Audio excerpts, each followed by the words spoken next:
Alright guys, we're back on the 2008 Tundra. We're doing rear brakes today. I already took the rear tire off. It was bare because it was on there forever, probably since they put these tires on, which has been a while. So I have taken the tire loose and we're going to be working on the brakes. Make sure that you follow all the safety procedures, lifting the truck up, locking it, and putting jack stands in. So take a look at some of those videos before you do this if you're not experienced with that. The lug nuts are 22 millimeter. There should be 5 of them, and then you can go on to the brake calipers, which are these bolts back here. Those are 17 millimeters. So you have to loosen this bolt back here and this bolt back here. It's basically has a sliding pin. So once you loosen those up, you can take the caliper out. You can pry it with a screwdriver to pull them out, and you have the brake shoes right here and one on the other side to get to those. So let me take those off and then continue. Okay, so I took those two out.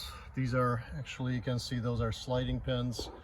These need to be greased and make sure that they do come out and they're greased well. Otherwise your caliper will not be able to slide back and forth as the brake pads wear off. It needs to go kind of back and forth when you're braking and when it's wearing off, so it can follow the brake shoes.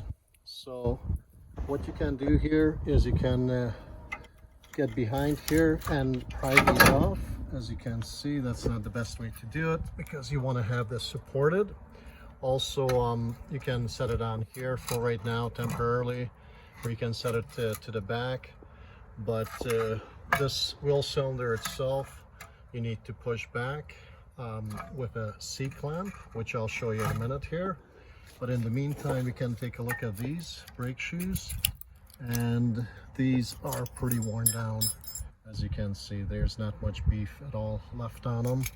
So they were just about ready to go, which I'm glad that I got to them. These are not in the best of shape as far as the rotors are concerned, but right now we're only concerned about replacing the brake pads.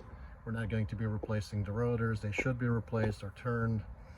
As you probably know, that the new rotors, they don't really turn them anymore because they're too thin to turn, but they replace them each time. So this time it's on my own vehicle, so I'm not going to be replacing them. They should work fine for me. They're the rear brakes. It's not a major thing, but textbook, you should replace them each time, every time, and clean everything up. But I just want to show you how to put the shoes on, and this is kind of a backyard style, not textbook style. But if you're in the need to get this done, you can. I would suggest that you would replace the rotors though. So anyhow, let me get the new brake shoes and continue from that point on. So here are the new brake shoes. As you can see, I mean, there's a heck of a difference between these and these. There's no comparison. We'll be using the old hardware. That these not come with any, or I may have misplaced them when I did the other side. It has been a while. I just been putting this on the back burner to get this done. So I need to get this done so we don't have metal on metal. So I don't really have time to look for the new hardware or go and buy some. So I'm just going to make this video real quick, and I'm going to be putting this back on. So these will go back. We'll clean these off a little bit first, and then these will go back as they were before. So let me clean them up and we'll put them back, and then we're ready to install the shoes. Okay, so on these pads I was able to put the old hardware back, and all you do is you just place this bottom part in its groove, and then you place the other part in its groove, and then you push it back. So that should be good right there. I guess I'm bleeding a little bit. But after this, you can put the caliper back, but you have to actually push back the cylinder with the C-clamp. So let me show that how it's done. Let me grab the C-clamp and we'll put the calipers back after. And we also have to grease the slide pins. Okay, so this is the C-clamp, and it needs to be in position here, and then we can twist it back, and that pushes the cylinder back in its sleeve. And we need to, sometimes it's a little bit difficult to do, but you have to twist it till it goes back. And be careful of the rubber part, that doesn't get pinched either. So just keep twisting it, and it should be going back nice and slow. So we have a little bit of ways to go, and we're almost there.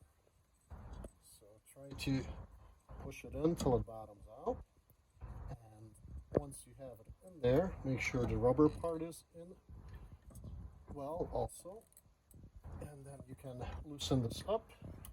Some of these C-clamps actually have a button on them that you can push, and you don't have to twist all the way out. You just push the button and it will release this part of it, this twist part. But anyhow, once this is done, we can put the calipers back on, and or this caliper on like this, and we can put the pins back. Okay, so this is one of the pins, and we have a grease gun here. So what we're going to be doing is putting some grease on these to make sure that we have plenty of grease on the slide pins. If you don't have these greased up, unfortunately they might rust or seize, as I have seen it on several of them, and that's not a good thing. Sometimes they're really difficult to get out. So once you have it greased up, you can slide it through here and find where it's supposed to go. And it should be going back in its place, but it doesn't always want to be that simple. Let's do the bottom then first.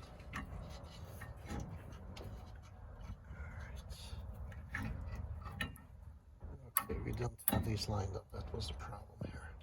Okay, now we got it in. And once you have it in, just go ahead and put it in there by hand. And we will be doing the same thing to the other side. We'll be greasing this a little bit. Putting a little bit of grease on that. And kind of spreading it and putting the other one same way. Make sure everything is lined up, and then you can slide it in there nice and tight. Okay, so these are both of these slide pins are hand tight. Once again, they're 17 millimeters. Now we need to tighten them. That's semi-tight. I'm going to use a breaker bar in order to get them a little bit more tight. And those should be fine once we have those. And the bottom, and we'll be ready to put the wheels back on. Since we didn't open up the system, I'm not going to bleed the brakes now. They should be fine for this purpose, but it's always a good idea to bleed the brakes before you are done with the whole brake job. So you want to start at the furthest away, which this would be. The passenger back would be the furthest away from the brake reservoir. Then you would go to the other side in the back. Then you would do the passenger front, and then the driver's front in that order to bleed the brakes one by one. So thank you for watching. If you got anything out of this, please give me a thumbs up and look at some of the other videos. If you have any questions or comments, just go ahead and do that. and subscriber if you got any value. Thank you for watching.